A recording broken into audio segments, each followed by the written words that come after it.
Okay, so on death. On death. Death is coming for us all, so let's not despair, because it is. And death is seemingly far, far, far out there, right? Because that's how we can live and make space for ourselves, is to see death is not such an intricate part of our everyday life or life in general. However, I feel it's more healthy to allow death to be somewhere around and speak to it once in a while. It even sounds a little bit artificial, but I'm going to continue with the it at first, anyhow, and say, what's up, Death? How are you doing? What's going on? How do you feel today? Interestingly, we have a lot of death in and around our world splashing across our screens. It's intense, actually. So we tend to get this border up, like there's a card in between, and that's not real, is it? It's got to be like a video game or some movie that utilizes that to move the script of the plot along. And yet, to feel the actual real phenomenon, and it is kind of a phenomenon for us, of what death brings in the room, is something completely different than all of that seemingly far, far away experience. So this is how I'm going to leapfrog from there into the rest of the minutes we have together. I'm going to just jump into the 3 points, and maybe one of these points will resonate with you, or maybe all.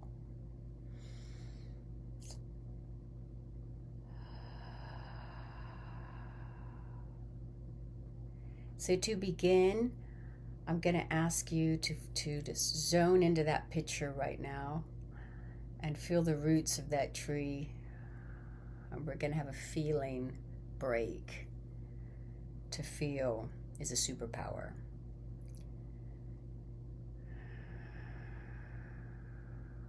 And we love our superpowers, don't we, human beings? I mean, that's really fun. And we see athletes or magicians or human beings that do extraordinary acts, and we say, wow, we are superhuman in some ways.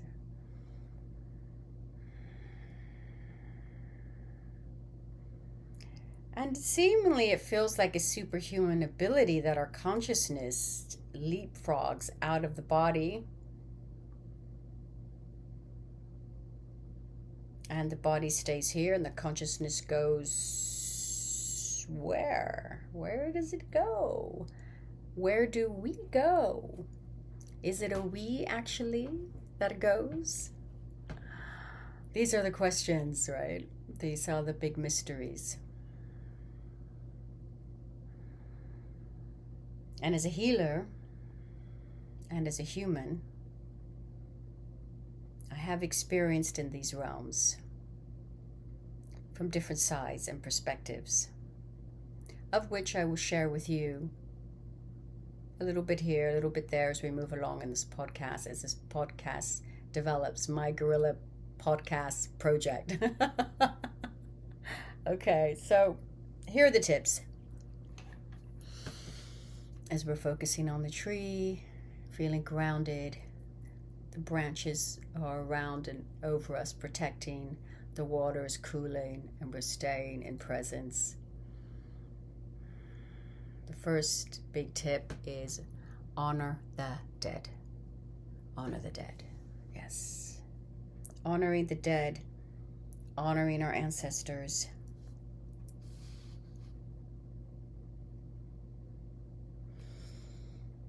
How can we do that?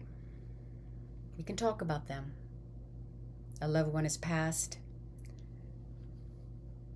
They are not with us anymore in body, but we feel them sometimes. Or we have momentary glimpses of a sense memory, or someone looks like your loved one, or a certain smell comes under your nose and you get a wave, and you're right back in that moment with them. And when you have these moments, find a way, your way, to honor. That's why we have the Day of the Dead on our planet, talking globally, culturally. And we also have Halloween, which is touching upon that in some ways, right? The dead, honoring life and honoring death. Honoring death that we can honor life ever more deeply. So, having said those things, I would give a couple of sub-tips on how we can do that. Feeling the tree, feeling the water, feeling the here and now. Make a plate of food and sit down with your family and leave that place, that chair, and put the plate there. So there's the place, you put the plate and the chair sits for them, and you have a meal honoring that ancestor or that loved one. That's really wonderful. Spirit plate for the ancestors, for your collective ancestors. You mark the day when you eat, whether you eat alone, whether you eat with loved ones, your family, and you each take something from your plate and put it on another plate. And soon that plate will be filled with the food love, I call it.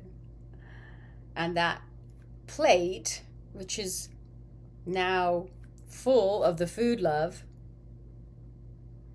will stand there for your ancestors. It could be for all of your ancestors. It could be for one particular ancestor. It is really wonderful offering, and it works. You will feel that it works. And afterwards, you can put the plate outside in the back garden or your backyard. And that works too. So nature has a way of taking care and keeping everything in balance. Bless be. Now, moving on.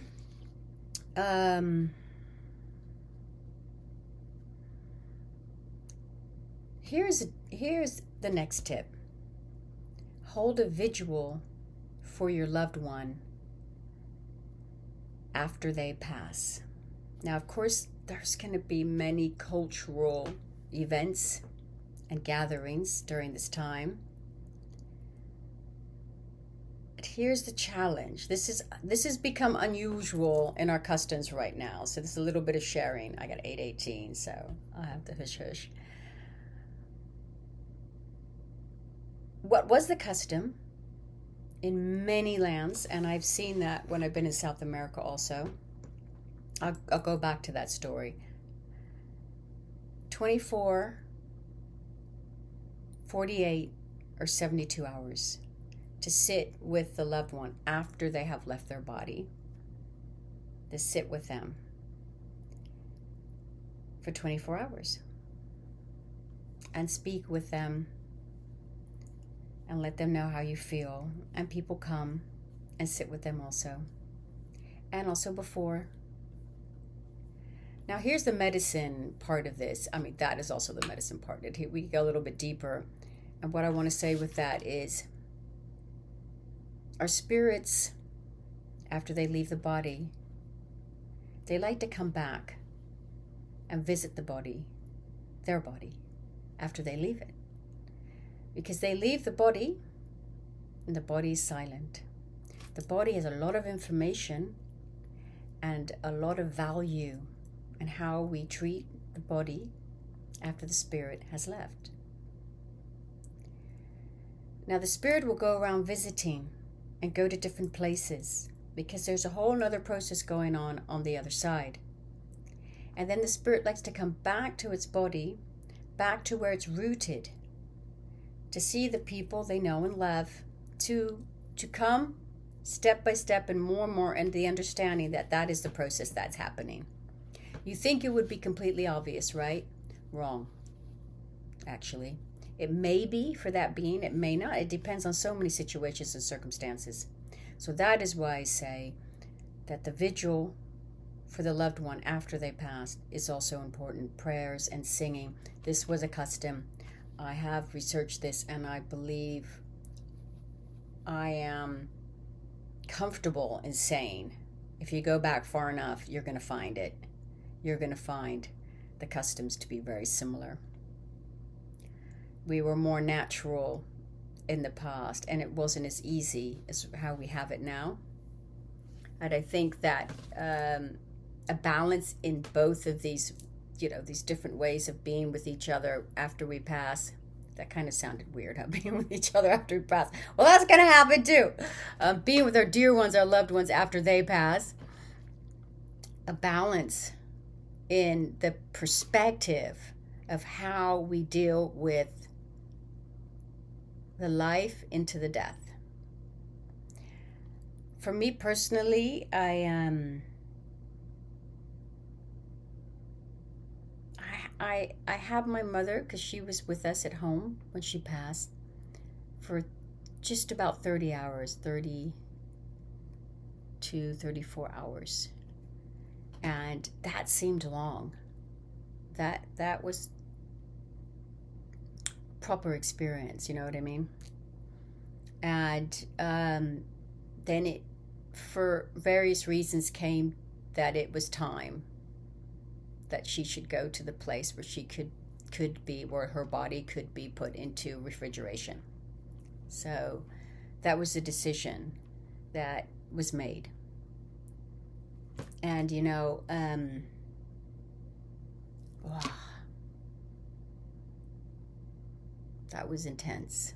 And it was everything, actually. It was incredible, is insofar as to perceive the whole system that we live in, to just look at it all happening and everything that's wrapped up in that experience. It was like,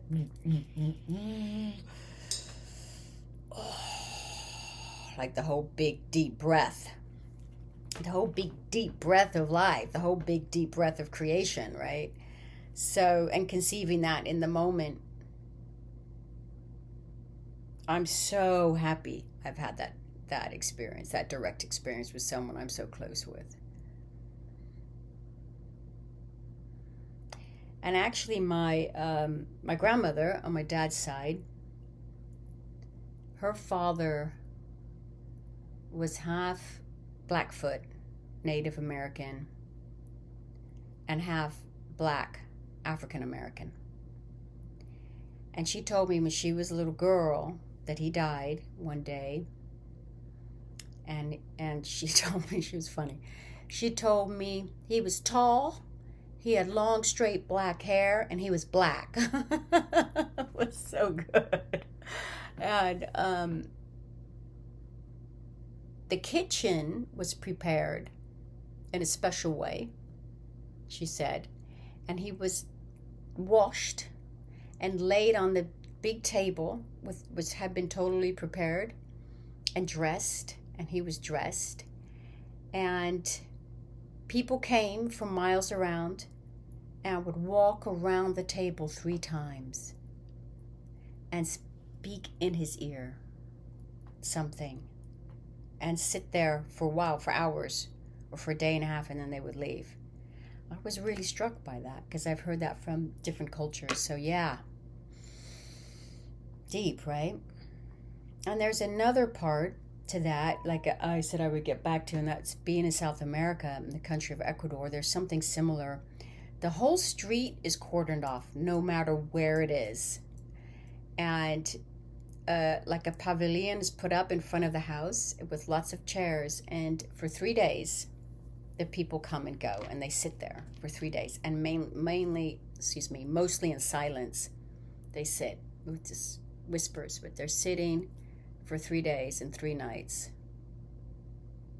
Oh, I was so touched when I saw that. I was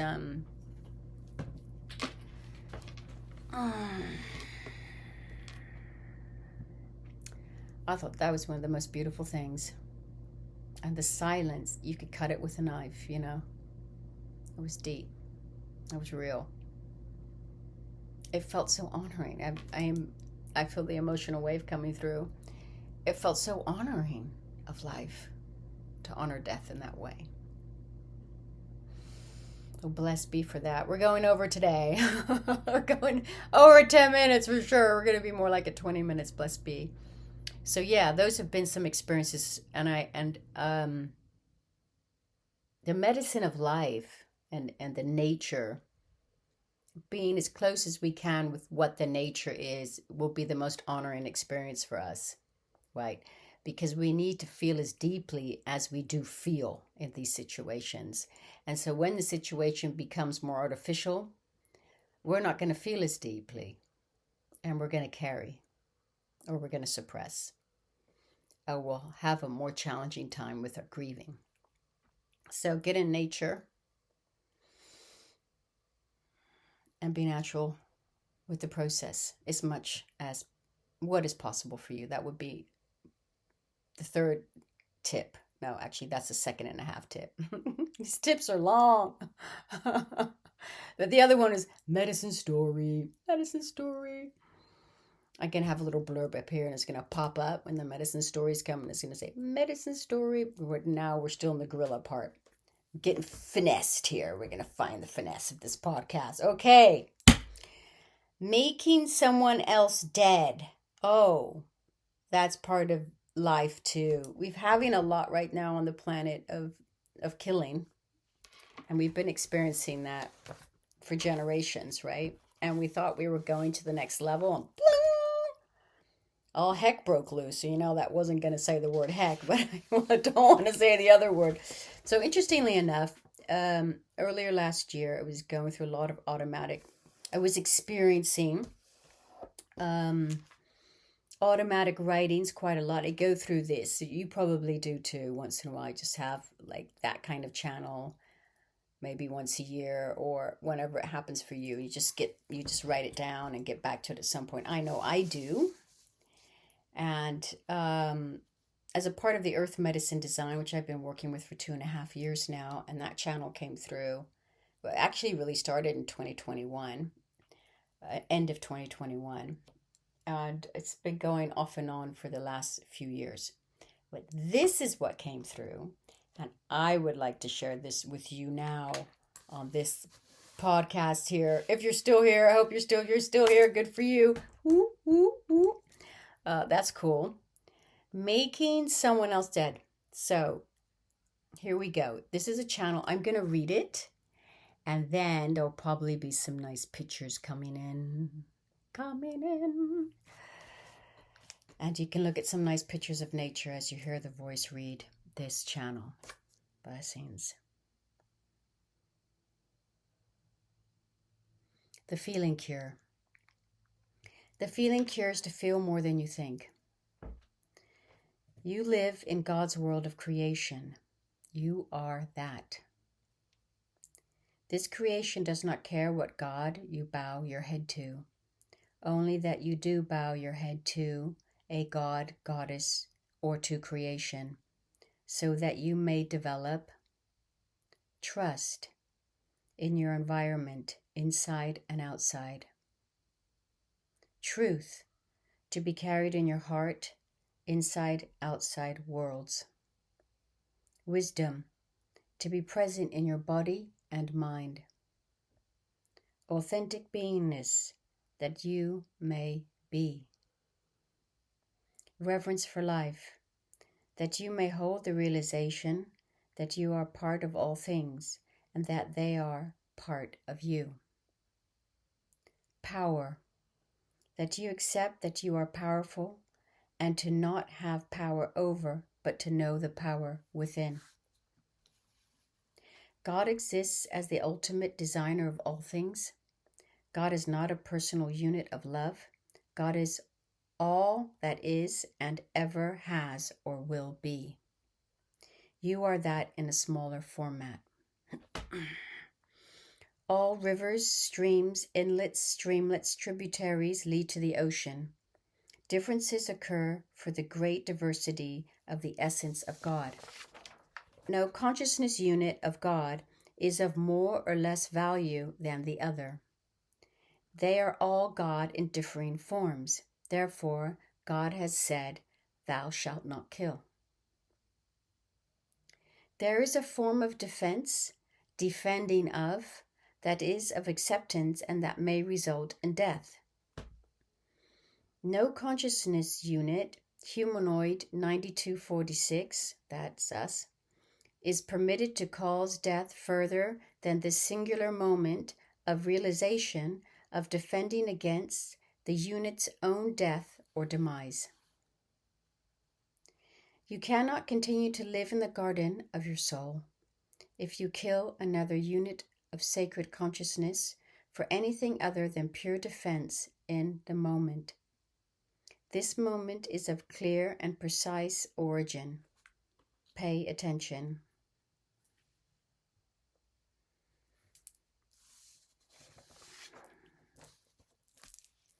If you can create the condition for death, then you can create the condition for life.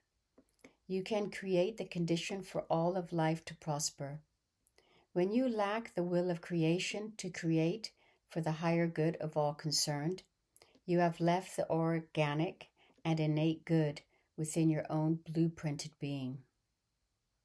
You have joined a destructive form of dark consciousness that excludes, isolates, and is devoid of love.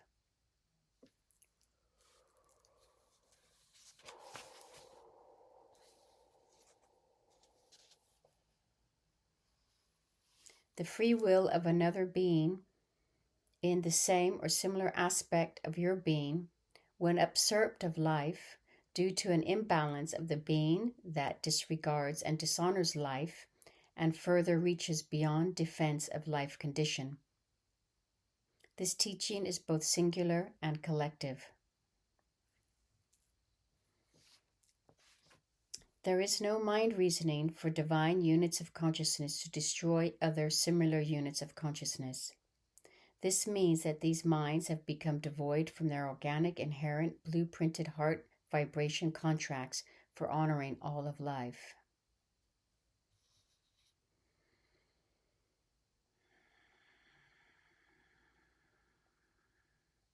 Live together in the garden that you have been gifted.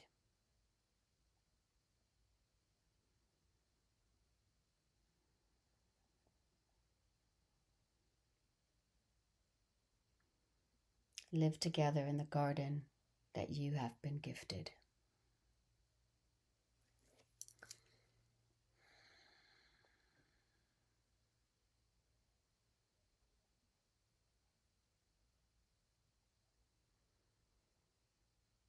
Wow. So that says it. And there are more specific instructions in this channel. It goes quite specific actually, and I have chosen not to read those parts. I have chosen to read the more general and obvious parts for now. But I think and feel that we can intuit what this means.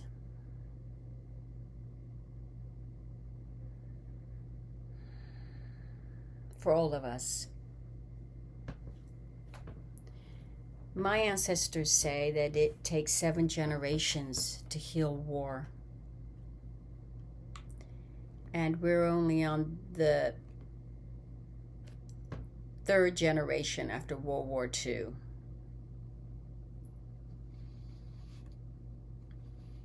My grandfather was a pilot in the RAF in England. My father served in Vietnam.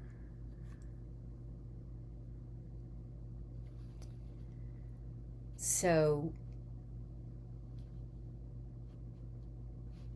we continue to heal our trauma, and we continue to realize who and what we are.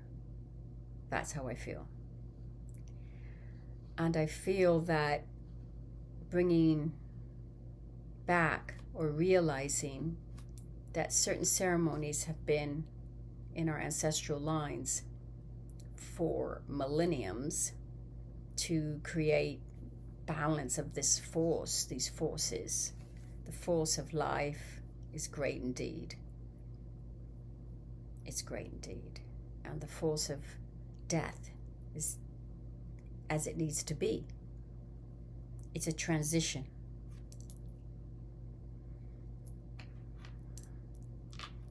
So yeah, that's the podcast today.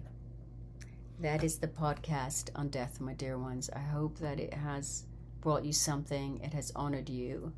I feel that it has honored me. I have a lot of feeling around, and I'm filtering as I go to really get here and maintain a balance. Yeah.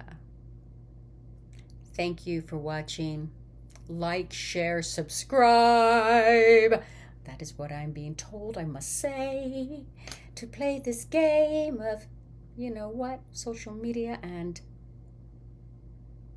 life. Blessed be. Have a beautiful day. It's MiraMichelle, Medicine Rising. Aww. Bye.